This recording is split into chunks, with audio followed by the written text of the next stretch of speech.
ស្វាគមន៍ប្រិមត្តរបស់ Secret ចាទាំងអស់គ្នាជួបគ្នាបន្តទៀតហើយមករយៈហ្នឹងឯមានបានឃើញប្រិមត្តមួយចំនួនហ្នឹងក៏បាន comment ឲ្យឯមានហ្នឹងសម្រាប់រឿងមួយដែលកំពុងតែល្បីផ្ទុះខ្លាំងមែនទែននៅក្នុង Netflix មានចំណងជើងថា War Machine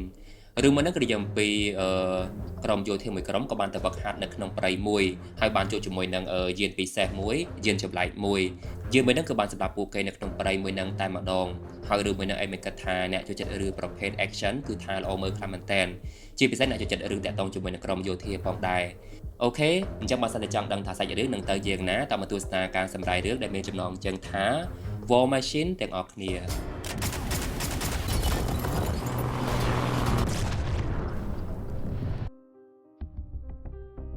នៅក្នុងប្រទេសអាហ្គានីស្ថានពលបាលឯកអាមេរិករហស្សនាមលេខ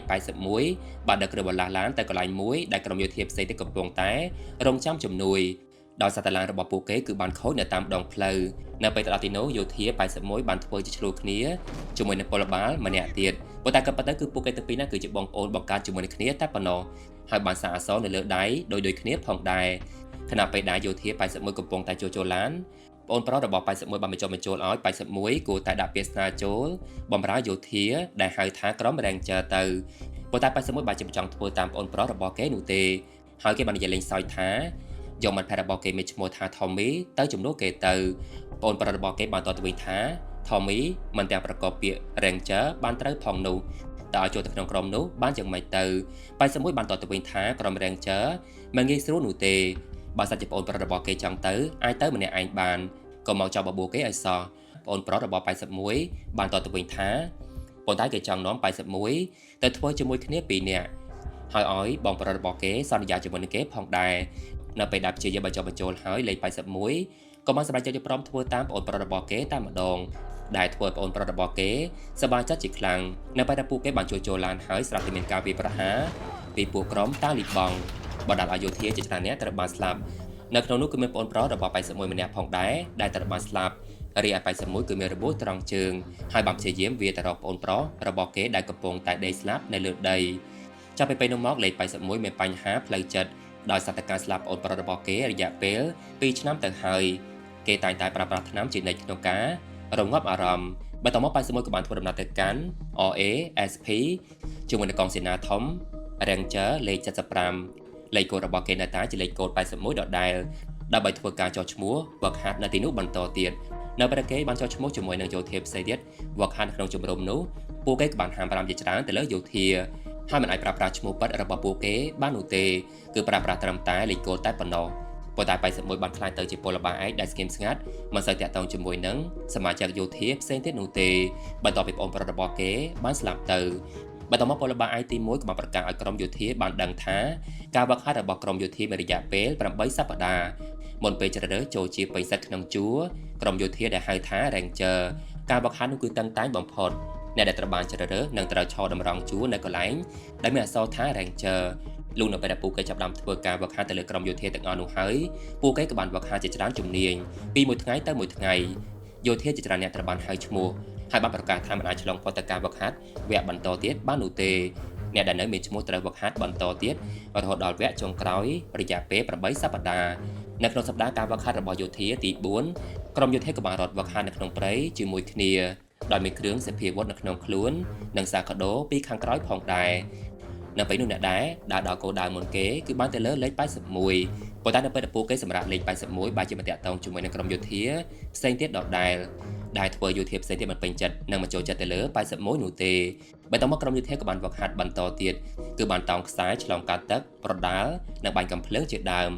ក្រុមយោធាផ្សេងទៀតបាននិយាយដើមទៅលើ81ផងដែរថាការដែលក្រុមរបស់យោធា81ទទួលការវាយប្រហារដោយក្រុមតាលីបង់បងប្រុសរបស់គេបានស្លាប់ហើយគេទទួលបានរង្វាន់ផ្កាយប្រាក់មួយផងដែរនៅពេលដែលយកសាកសពបងប្រុសត្រឡប់មកវិញស្របពេលនោះសារព័ត៌មានបានចុះផ្សាយពីការរកឃើញដ៏ចម្លែកមួយគឺបានរកឃើញដុំអាចផ្កាយចម្លែកមួយហោះតាមកន្លងកោចរនៅលើអាកាសនៅបានធ្លាក់មកកាន់ភពផែនដីផងដែរប៉ុន្តែពួកគេបានជាមិនចាប់អារម្មណ៍នោះទេបន្ទាប់ពីនោះក្រុមយោធាផ្សេងទៀតត្រូវបានជំរុញចោលជាបន្តបន្ទាប់ហើយក្រុមយោធានោះបាននិយាយដើមទៅកាន់លេខ81បន្តទៀតគឺយោធាស្រីម្នាក់បាននិយាយថាការដែលក្រុមយោធារបស់81មានការវាយប្រហារពីក្រុមតាលីបង់81បានអ៊ីវបងប្រុសរបស់គេចម្ងាយ10គីឡូម៉ែត្រដូច្នេះហើយបានជា81ទទួលបានផ្កាយប្រាក់ជាការលើកទឹកចិត្ត នៅពេលដឹងហើយយោធាដែលមានលេខ15បានជាងាកសួរទៅកាន់81ថាតើរឿងនោះជាការពិតមែនឬក៏អត់ប៉ុន្តែយោធាលេខ7ក៏បានហាមឃាត់លេខ15មិនឲ្យសួរបែបហ្នឹងនោះទេដែលហាក់បីដូចជាគ្មានសិលធម៌ក្នុងការសាកសួរស្របពីនៅផងដែរអភិបាលមានឈ្មោះថាខាត្រេក៏បានដាក់ហាមឃាត់ពួកគេកុំឲ្យនិយាយអំពី DSAC ប៉ុន្តែនៅពេលនោះលេខ7ទទួលកំហុសម្នាក់ឯងទៅបានជាលោកខាត្រេបានជាអរគុណទៅកាន់លេខ15ទៅវិញដែលធ្វើឲ្យលេខ15នាំគ្នាសើចសប្បាយបើតាមនៅប្រពូគេបានវឹកហាត់ហើយលេខ81ក៏បានយកថ្នាំមកលេបហើយស្របពីនោះលេខ7បានសម្លឹងមើលទៅ81នៅថ្ងៃបន្ទាប់នៅពេលដែលពួកគេសម្រាប់ពីការវឹកហាត់លេខ7ក៏បានសួរទៅកាន់លេខ81អំពីអក្សរ DXQ នៅលើដៃរបស់81ដែលពាក្យនោះគឺមានន័យថាកុំឈប់ឲ្យសោះហើយនៅពេលនោះ81ក៏ឆ្ងល់ផងដែរថាលេខបានជាលេខ7ដឹងអំពីអត្ថន័យ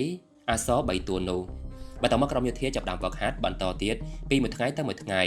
ហើយយោធាជាច្រើនអ្នកត្រូវបានចម្រូវចេញជាបន្តផងដែរខណៈពេលដែលពួកគេកំពុងតែវឹកហាត់ជាមួយគ្នាលេខ81ចេះតែស្រមៃឃើញប្អូនប្រុសរបស់ខ្លួនបានស្លាប់ម្ដងហើយម្ដងទៀតនៅថ្ងៃវឹកហាត់កាន់ដុំដែកជ្រមុជទៅក្នុងទឹកដើម្បីដើរទៅមុខនោះយោធាជាច្រើនអ្នកត្រូវបានចោទចាញ់នៅសតលេខ81តែប៉ុណ្ណោះហើយគេបានស្រមៃឃើញប្អូនប្រុសរបស់គេម្ដងទៀតការដែល81បានអ៊ីវប្អូនប្រុសរបស់គេទៅកាន់ជំរំវិញទៅបានជានៅពេលដែលស្រមៃហើយ81ក៏បានស្លាប់នៅក្នុងទឹកតែម្ដងបន្ទាប់មកពួកគេក៏បានសង្គ្រោះលេខ81ឡើងមកលើគោកវិញរីឯមេដឹកនាំកងសេនាធំក៏បានហៅ81ទៅការិយាល័យដើម្បីសាកសួរបន្តិចតែម្ដងទាក់ទងជាមួយនឹងផ្លូវចិត្តរបស់81ដោយសារតែមើលទៅគឺគេគ្មានចិត្តរឹងមាំនៅក្នុងការវឹកហាត់ក្រុម Ranger បន្តទៀតបាននោះទេដូច្នេះបានជាលោក Sarden ហើយនិងលោក Tharo សម្រាប់ចាត់ថាបញ្ឈប់ការវឹកហាត់របស់81ត្រឹមនឹងតែម្ដងទៅនៅពេលនោះលេខ81ព្យាយាមប្រកែកតវ៉ាមិនចង់ឈប់ជាដាច់ខាតព្រោះការចូលទៅក្នុងក្រុមរបស់ Ranger គឺជាការសន្យាជាមួយប្អូនប្រុសរបស់គេការគេនៅរស់នៅពេលដែលពួកគេបានជជែកគ្នាហើយនៅពេលពួកគេបានយកក្រដាសឲ្យ81សញ្ញេលាឈប់ពីការវឹកហាត់នោះ81បានជាមិនឈប់ដដែលទៅបានជាពួកគាត់ទាំងពីរនាក់ខឹងសប្បាយជាមួយនឹង81ជាខ្លាំងនៅពេលនោះលោក Sarden ហើយនិងលោក Tharo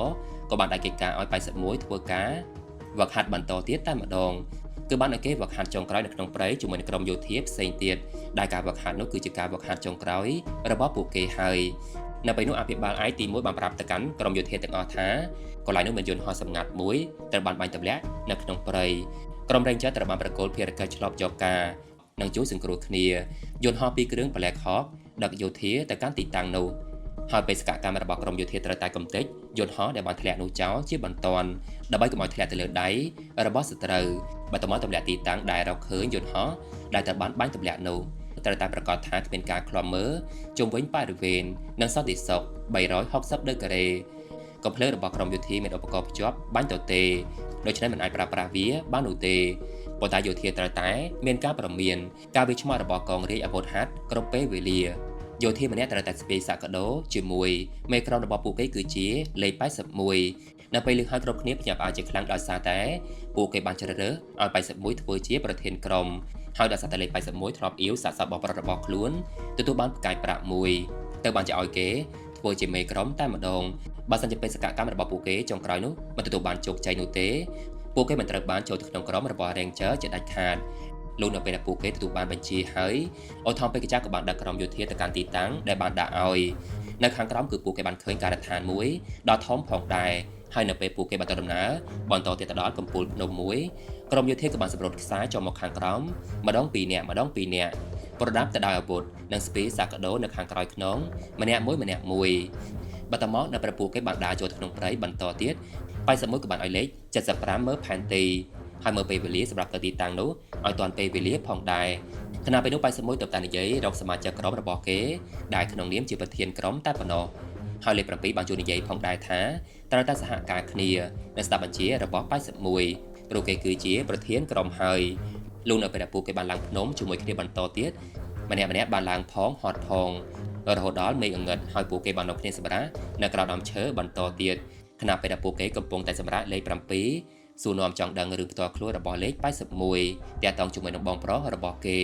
ប៉ុន្តែ81បានជាមិនចង់និយាយតទៅសោះមានអារម្មណ៍ថានឹកប្អូនប្រុសរបស់គេម្ដងទៀតរពេលនោះស្រាប់តែពួកគេបានឃើញមានអ្វីធ្លាក់ពីលើអាកាសមកខាងក្រោមយ៉ាងចម្លែកដែលធ្វើពួកគេឆ្ងល់ជាខ្លាំងហើយក៏បាននៅគ្នាទៅពិនិត្យមើលតែម្ដង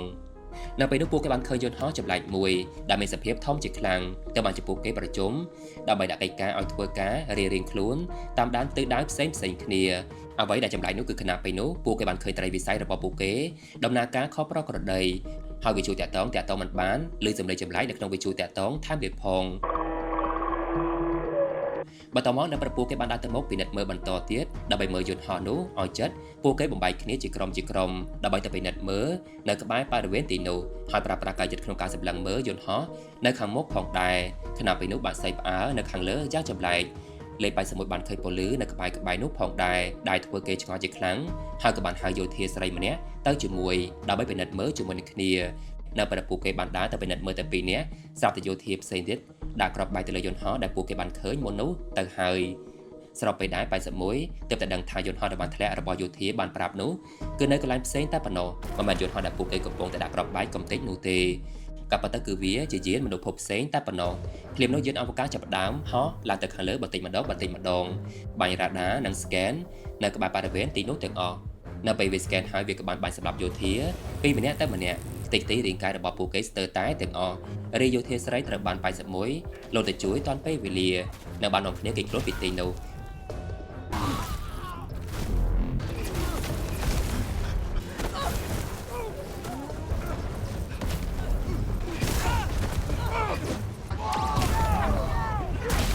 ប៉ុន្តែនៅពេលពួកគេបានរត់ទៅដល់មាត់ជ្រោះក្របបែកក៏បានហោះមកបណ្ដាលក្រុមយោធាធ្លាក់ទៅខាងក្រោមរមៀលពីម្នាក់ទៅម្នាក់អ្នកខ្លះស្លាប់បាត់បង់ជីវិតអ្នកខ្លះទៀតរបួសពេញរាងកាយខណៈពេលនោះ81បានស្រមៃឃើញហេតុការណ៍ប្អូនប្រុសរបស់គេបានស្លាប់ម្ដងទៀតនៅពេលគេមើលម្រាមដៃរបស់គេគឺបានបាក់ទៅហើយទើបបានជា81កាច់វាឲ្យត្រង់មកវិញបន្ទាប់មក81ក៏បានបិទមាត់សមាជិកម្នាក់ដើម្បីកុំឲ្យស្រ័យលីទៅដល់យានអវកាសនោះម្ដងទៀតហើយពួកគេក៏បានជួយលើកសមាជិកម្នាក់ដែលបានជុំជាមួយនឹងឈើផងដែរនៅពេលពួកគេបានដកចេញមកខាងក្រៅហើយពួកគេក៏បានព្យាយាមទប់ឈាមនិងបានអលេខ7ទៅក្បែររបាក់ថ្មដើម្បីជួយមើលរបួសឲ្យគេម្នាក់ទៀតខណៈពេលនោះ81បានសួរថាអ្នកណាខ្លះបានស្លាប់អ្នកណាខ្លះនៅមានជីវិតនៅខាងលើប៉ុន្តែពួកគេមិនដឹងទេថានៅខាងលើសល់យោធាប៉ុន្មាននាក់នៅពេលនោះដោយសារតែពួកគេត្រូវការវិជួយតាក់ទងដើម្បីសុំជំនួយនៅខាងលើ81ក៏បានសម្រេចចិត្តឡើងទៅខាងលើម្នាក់ឯងតែម្ដងដើម្បីទៅយកវាប៉ុន្តែនៅពេលដែល81ឡើងទៅខាងលើបានសម្រេចហើយ81ស្លុតចិត្តខ្លាំងណាស់គេបានឃើញសាកសពសមាជិកក្រុមរបស់គេស្លាប់ដាច់ខ្លួនជាកង់អស់ទៅហើយនៅពេលគេបានទៅរកយោធាលេខ111ដើម្បីរកវិជួយតាក់ទងនោះគឺបានខ្ទេចខ្ទីជាប់នៅខ្លួនប្រាណសាកសពបាត់ទៅហើយស្របពេលនោះយានអវកាសក៏បានដើរមកម្ដងទៀតហើយក៏បានបាញ់សម្លាប់យោធាម្នាក់នៅមានជីវិតមុននឹងបាញ់សម្លាប់វាក៏បាន scan ជាមុនសិនផងដែររីឯសមាជិកដែលបានជុំជាមួយនឹងដើមឈើមុននោះមិនអាចទ្រាំទ្រង់បានយូរនោះទេគេបានផុតដង្ហើមទៅម្នាក់ទៀតបន្ទាប់មក81ក៏បានចូលមកខាងក្រោមវិញប្រាប់ពួកគេឲ្យប្រញាប់ប្រញាល់រៀបចំខ្លួនចាក់ចេញពីទីនោះជាបន្ទាន់ដោយតោងតាមខ្សែទៅខាងក្រោម81បានប្រាប់ផងដែរថាសមាជិកនៅខាងលើបានស្លាប់អស់ទៅហើយនៅពេលដឹងហើយពួកគេសោកសៅជាខ្លាំងបន្ទាប់មកពួកគេក៏បានសម្រូតខ្លួនទៅខាងក្រោមពីម្នាក់ទៅម្នាក់ដោយមានសមាជិកម្នាក់ចាំជួយនៅខាងលើកាន់ខ្សែផងដែរហើយនៅពេលដែលដល់វេនលេខ7សម្រូតខ្លួនទៅខាងក្រោមស្រាប់តែត្រីវិស័យផ្ដើមខោប្រក្រតីម្ដងទៀតនៅពេលដែលយាននោះមកម្ដងទៀតបន្តនៅពេលដែលវាសម្រាប់សមាជិកម្នាក់នៅខាងលើខ្សែក៏បានដាច់ដែលធ្វើឲ្យយោធាលេខ7ធ្លាក់មកខាងក្រោមបាក់ជើងរីឯនៅខាងក្រោមព្យាយាមលាក់ខ្លួននៅខាងក្រោមជ្រោះកុំឲ្យយាននោះមក scan ដល់ថាពួកគេនៅខាងក្រោមនៅពេលដែលយាននោះ scan ម្ដងទៀតស្រាប់តែប៉ះជើងរបស់លេខ7ហើយដឹងថាពួកគេនៅមានជីវិតនៅខាងក្រោមតែបានជីវិតដេញតាមសម្រាប់ពួកគេបន្តទៀតនៅពេលពួកគេព្យាយាមគេចខ្លួនពីទីនោះបន្តទៀតយាននោះក៏បានទម្លាក់គ្រាប់បែកទៅលើពួកគេជាច្រើនគ្រាប់ប៉ុន្តែពួកគេមិនអាចទុកចោលលេខ7បាននោះទេពួកគេនៅតែព្យាយាមលើកលេខ7រត់ទៅមុខជាមួយគ្នាដដែលរហូតដល់ពួកគេទៅដល់កន្លែងមានសុវត្ថិភាពពួកគេនៅសល់តែលេខ81លេខ7លេខ15លេខ44លេខ109និងលេខ23តែប៉ុណ្ណោះបន្តមកនៅព្រះពួកគេបានរកឃើញកន្លែងមានសុវត្ថិភាពឃើញហើយ81ក៏បានមើលរបួសជើងរបស់លេខ7ឃើញថាជើងរបស់គេគឺបានបាក់ចាញ់ឆ្អឹងទៅហើយសមាជិកផ្សេងទៀតឆ្ងល់ជាខ្លាំងថាតើយាននោះគឺមកពីណាទៅមកពីរុស្ស៊ីឬមកពីចិនទៅសមាជិករបស់គេម្នាក់បានតបថារុស្ស៊ីមិនមានថវិកាក្នុងការផលិតគ្រឿងយន្តបែបហ្នឹងនោះទេរីឯប្រទេសចិនគឺបានត្រឹមតែចម្លងតែប៉ុណ្ណោះបន្តមក81ក៏បានប្រើពួកគេយក morphine ចាក់ឲ្យលេខ7ហើយបានយកខ្សែចងជើងរបស់លេខ7បង្វិលឆ្អឹងឲ្យត្រង់ឡើងវិញ81បានដឹងផងដែរថាពួកគេមិនអាចប្រើប្រាស់មើលត្រីវិស័យបានទៀតនោះទេ ហើយត្រូវតែទៅរកភូមិនៅក្នុងផែនទីដែលបានឃើញដើម្បីទៅរកកន្លែងមានសុវត្ថិភាពបន្ទាប់មកពួកគេក៏បានផ្សាយលេខ7បន្តដំណើរទៅមុខបន្តទៀតជាមួយនឹងគ្នារហូតដល់ពួកគេបានធ្វើដំណើរទៅដល់ទឹកហូរដ៏ធំមួយពួកគេគ្មានផ្លូវផ្សេងក្នុងការវាងទឹកហូរនោះបាននោះទេដូច្នេះពួកគេត្រូវតែតោងខ្សែទៅម្ខាងទៀតមុននឹងឆ្លងទៅប៉ែនសមុទ្របានដាក់ត្រីវិស័យមួយជាប់ជាមួយនឹងដើមឈើផងដែរដើម្បីចង់ដឹងថាយានភពកាយនោះមកម្ដងទៀតឬយ៉ាងណាប៉ែនសមុទ្រជាអ្នកកាន់ខ្សែលោតទៅក្នុងទឹកហែទៅម្ខាងដើម្បីយកខ្សែចងទៅម្ខាងទៀតនៅពេលដែលហែឆ្លងបន្តិចតែប៉ុណ្ណោះស្រាប់តែបានបាត់81ឆឹងតែម្ដងហើយពួកគេនឹងស្មានថា81បានស្លាប់ទៅហើយប៉ុន្តែក៏ប៉ុន្តែគឺ81បានឆ្លងទៅម្ខាងបានសម្រេចហើយក៏បានចងខ្សែបានសម្រេចផងដែររីឯសមាជិកយោធាម្នាក់កំពុងតែយាមនៅកន្លែងចងខ្សែម្ខាងចិត្តត្រីវិស័យនៅពេលពួកគេចងបានសម្រេចហើយសមាជិកម្នាក់ក៏បានសម្ដៅលេខ7ទៅជាមួយគ្នាប៉ុន្តែពេលនោះសត្វទឹកខ្សែក៏បានទះនៅកណ្ដាលទឹកហើយនៅពេលគេព្យាយាមទាញមកខាងមុខស្រាប់តែលេខ7វាទៅធ្លាក់ទៅខាងក្រោមទៅហើយទៅបានយោធាផ្សេងទៀតតោងខ្សែទាំងសងខាងទៅជួយដើម្បីជួយទាញខ្សែមកខាងលើវិញរីឯយោធាម្នាក់ទៀតនៅពេលដែរក៏ពុតទប់ខ្សែគេមិនដឹងទេថាត្រីវិស័យកំពុងតែវិលខប្រក្រដីគឺមានន័យថាយាននោះមកម្ដងទៀតហើយនៅពេលយាននោះបានចេញមកយានក៏បានស្កែនទៅលើពួកគេហើយក៏បានបាញ់សម្រាប់យោធាម្នាក់ធ្លាក់ទៅខាងក្រោមដែលធ្វើឲ្យខ្សែធ្លាក់ទឹកទាំងអស់គ្នាតែម្ដងពួកគេបានសតទៅតាមទឹកប៉ុន្តែយាននោះនៅតែព្យាយាមតាមរកពួកគេក្នុងទឹកនិងតាមសម្រាប់ពួកគេបន្តទៀតដដែលរី81បានជាប់ជើងជាមួយនឹងខ្សែវាត្រូវតែយាននោះជន់គេទៅហើយប៉ុន្តែ81កាត់ខ្សែតាន់ពេលវេលាហើយព្យាយាមចរមួយទឹកហើយទៅរកលេខ7ដែលកំពុងតែរសាត់នៅលើទឹកដូចគ្នារីយោធាផ្សេងទៀតធ្វើសញ្ញាប្រាប់ថានៅខាងមុខគឺមានជ្រោះនៅពេលដែលហើយ81ព្យាយាមតោងលេខ7ហើយនៅពេលពួកគេធ្លាក់ទៅខាងក្រោម81ព្យាយាមតោងលេខ7បន្តទៀតដដែលទីបំផុតពួកគេនៅមានជីវិតហើយឡើងទៅលើគោកឡើងវិញផងដែរ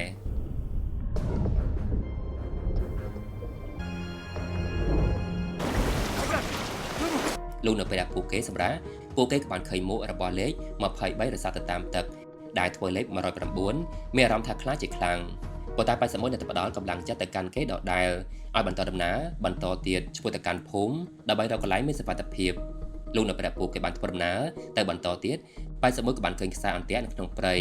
ទៅបានឲ្យសមាជិកក្រុមធ្វើដំណើរទៅរកផ្លូវផ្សេងប៉ុន្តែនៅពេលដែលពួកគេបានទៅដល់ពួកគេបានឃើញទីនោះត្រូវបានខ្ទេចខ្ទីអស់ទៅហើយអង្គតាំងសេវាត្រូវបានដួលនៅលើដីមានសាកសពខ្លោចជាច្រើនអ្នកយោធាស្រីបាននិយាយថាយោធាផ្សេងទៀតបានរត់ចោលពួកគេនោះទេរី81ក៏បានឃើញស្នាមរបស់យានអវកាសនៅលើដីដែលមកពីភ្នំនៅខាងលើទៅបានចំពោះគេចងចាំថាមានសារព័ត៌មានបានចុះផ្សាយពីយានធ្លាក់មកកាន់ភពផែនដីដូច្នេះនោះប្រកាសជាយានមនុស្សក្រៅភពមិនខាននៅពេលនោះពួកគេបានឃើញពលបាឯកនៅមានដង្ហើមចុងក្រោយដែលធ្វើពួកគេស្រក់ទឹកភ្នែកអាណិតជាខ្លាំងបន្តមកនៅពេល81ប្រាប់ឲ្យពួកគេបន្តដំណើរបន្តទៀតលេខ15បែរជាខឹងជាមួយនឹង81ជាខ្លាំងដោយសារតែការបញ្ជាប្រញាប់ខ្លាំងពេកគេបែរជានិយាយថា81ធ្វើដើម្បីខ្លួនឯងតែប៉ុណ្ណោះគឺធ្វើឲ្យខ្លួនឯងខ្លាំងទទួលបានផ្កាយប្រាក់ធ្វើជាវីរៈបរោះនៅពេលដែលលើពាក្យថាវីរៈបរោះភ្លាម81ខឹងសម្បាជាខ្លាំងគេបានហាមកុំឲ្យនិយាយម្ដងទៀតគេបានបោះស្រាយផងដែរថាកាលដែលថ្ងៃគេស្លាប់នោះនៅពេលដែលគេបានដឹងខ្លួនឡើងវិញគឺគេបានស្លាប់នៅក្នុងមន្ទីរពេទ្យប្អូនប្រុសរបស់គេគឺបានស្លាប់ទៅហើយដោយសារតែគេមិនអាចឆ្លងផុតបន្ទាត់ទាំងដែរថ្ងៃនោះគឺជាថ្ងៃអាក្រក់បំផុតរបស់81នៅពេលលើការបកស្រាយឲ្យគ្រប់គ្នាកាន់តែសោកសៅបន្ថែមទៀតហើយនៅពេលដែល81សម្រួលអារម្មណ៍ហើយ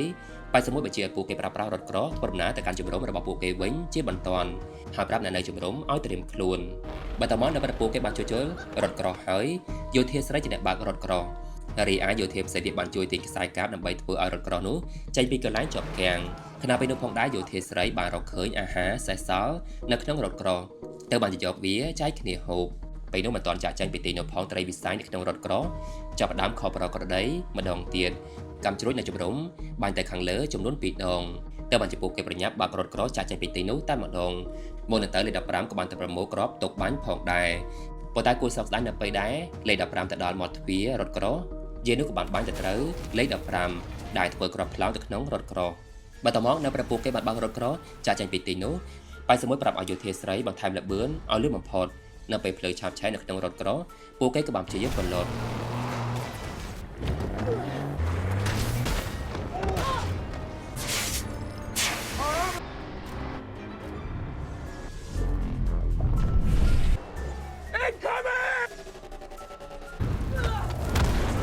បន្តមកយាននោះក៏បានទម្លាក់គ្រាប់បាយទៅលើរថក្ររបស់ពួកគេបន្ថែមទៀត តែបានយោធាស្រីព្យាយាមបើកកិច្ចពីក្របបែកទាំងអស់នោះ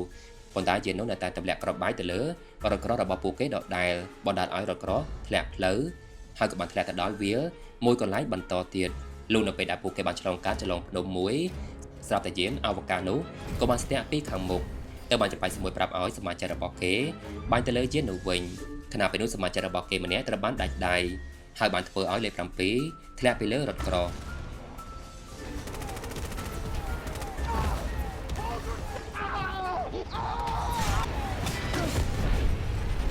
រី81ក៏បានបាញ់ថ្មភ្នំទម្លាក់ទៅលើយាននោះនៅពេលគេស្រែកឲ្យយោធាស្រីឈប់រថក្រោះដើម្បីទៅយកលេខ7នៅលើដី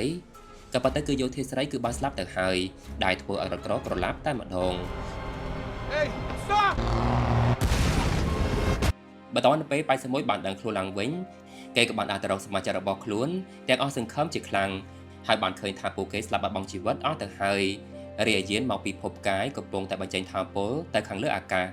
ដែលជាការឆ្លងឆ្លើយរបស់យានអវកាសនៅពេល81បានឃើញលេខ7គេក៏បានរត់ទៅមើលហើយគេបានដឹងថាលេខ7នៅមានដង្ហើមនៅឡើយពេលនោះនៅពេលរកក្រោះចាប់ផ្ដើមផ្ទុះយានមនុស្សភពកាយក៏បានលឺហើយក៏បានស្កេនថាមានមនុស្សនៅមានជីវិតឬក៏អត់បន្តមក81ក៏បានអលេខ7ចាក់ចេញពីទីនោះម្នាក់ឯងគេបានអកាត់ភ្លៀងផងរមាធ្លាក់ទៅខាងក្រោមម្ដងហើយម្ដងទៀតដែលធ្វើគេពិបាកក្នុងការអលេខ7ជាខ្លាំងប៉ុន្តែ81នៅតែព្យាយាមអស់ពីសមត្ថភាពដដែលនាឡិកាពេលវេលាគឺបានលោតអស់ម៉ោងទៅហើយតែបានជា81ដេកក្បែរលេខ7ទាំងអស់សង្ឃឹមជាខ្លាំងនៅពេលលេខ7បានដឹងខ្លួនឡើងលេខ7ក៏បាននិយាយរឿងសារលើដៃរបស់81ហើយក៏ប៉ុន្តែលេខ7ស្គាល់ប្អូនប្រុសរបស់81ក៏ឡងមកតែបានជជល់អត្តន័យស្នាមសានលើដៃ81នៅពេលដឹងហើយ81ក៏បានសួរទៅវិញថាម្ដេចបានជាមកប្រាប់គេពីដំបូងមកលេខ7បានតទៅវិញថាគឺគេព្យាយាមហើយបន្តមក81ក៏បាននិយាយបន្តខ្លួនឯងវិញម្ដងថាគេបរាជ័យទៅលើប្អូនប្រុសម្ដងហើយម្ដងនេះគឺគេបរាជ័យក្នុងការដឹកនាំជាក្រុមថែមទៀតផងលេខ7បានតទៅវិញថាប៉ុន្តែ81មិនបានចោះចាញ់បន្តិចឡើយពួកគេគឺជា Ranger ស្របពេលនោះពួកគេបានឃើញយានរបស់មនុស្សភពផ្សេងកំពុងតែស្កេនបន្តទៀត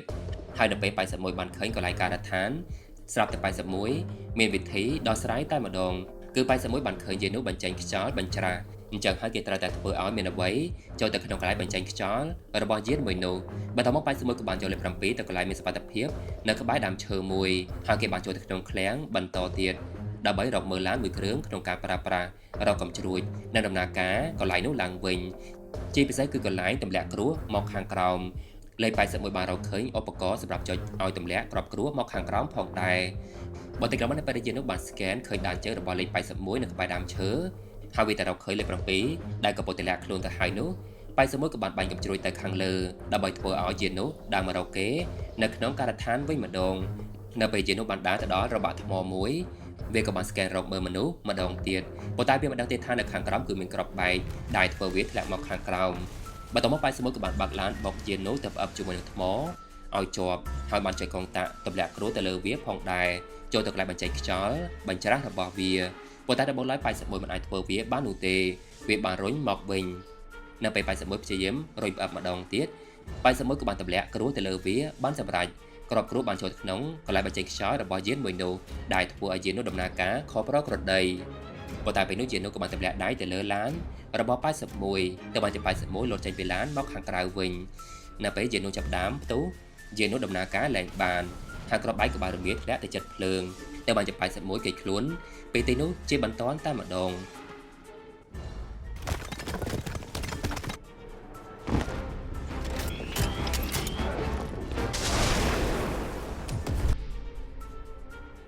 លុះនៅពេលដែលពួកគេមានសុវត្ថិភាពឡើងវិញទាំងពីរនាក់ហើយ81ក៏បានសែងលេខ7ទៅជំរំរបស់ពួកគេវិញបានសម្រេចហើយក្រុមយោធាចាប់ផ្ដើមសង្គ្រោះពួកគេនិងសង្គ្រោះកន្លែងផ្សេងទៀតផងដែរ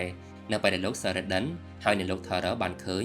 81សែងលេខ7ទៅកន្លែងមានអក្សរក្រុម Ranger នោះពួកគាត់ស្ទើរតែមិនជឿសោះដោយសារតែដំបូងឡើយមិនជឿជាក់ទៅលើ81នោះទេប៉ុន្តែ81នៅតែខ្លាំងក្លាហានដដែលបន្តមកលោក Sheridan ក៏បានដើរមកសុំទោសលេខ81ទទួលស្គាល់ស្នាដៃរបស់81លោកបានប្រាប់ផងដែរថាយានភពផ្សេងកំពុងតែវាយលុកនៅក្នុងពិភពលោកហើយក្រុមយោធាកំពុងតែប្រយុទ្ធជាមួយនឹងយានភពផ្សេងនៅពេលលោក Sheridan បានដឹងថាលេខ81បានកំទេចយានភពផ្សេងបានមួយគ្រឿងលោក Sheridan ក៏បានសួរនាំរបៀបកំទេចយាននោះតែម្ដងហើយ81បានត្រៀមខ្លួនជាស្រេចក្នុងការច្បាំងជាមួយនឹងយោធាផ្សេងទៀត ដើម្បីតែប្រយុទ្ធជាមួយនឹងយានរបស់មនុស្សភពផ្សេងនៅពេលដែលបានឃើញការតាំងចិត្តបែបហ្នឹងហើយលោក Sheridan ក៏បានតែងតាំង81ធ្វើជាប្រធានក្រុម Ranger ហើយលោក Toro ប្រកាសឲ្យយោធាត្រៀមខ្លួនច្បាំងជាមួយនឹងយានភពផ្សេងដោយមានមេក្រុមម្នាក់ដែលនោះគឺជា81ព្រោះ81បានកំទេចយានរបស់មនុស្សភពផ្សេងនៅពេលនោះ81ក៏បានឡើងប្រកាសអំពីការតាំងចិត្តពាក្យដែលគេបាននិយាយតាមប្អូនប្រុសរបស់គេនោះគឺគេបាននិយាយថាកុំឈប់ឲ្យសោះលោកនៅពេលដែលពួកគេបានធ្វើដំណើរទៅអ្នកនៅលើអធិបតេយ្យប្រកាសឈ្មោះសមាជិកយោធាពីម្នាក់ទៅម្នាក់ហើយបានឃើញលេខ81កំពុងតែដេកលក់ដោយបានដឹងទេថា81គឺមានឈ្មោះអ្វី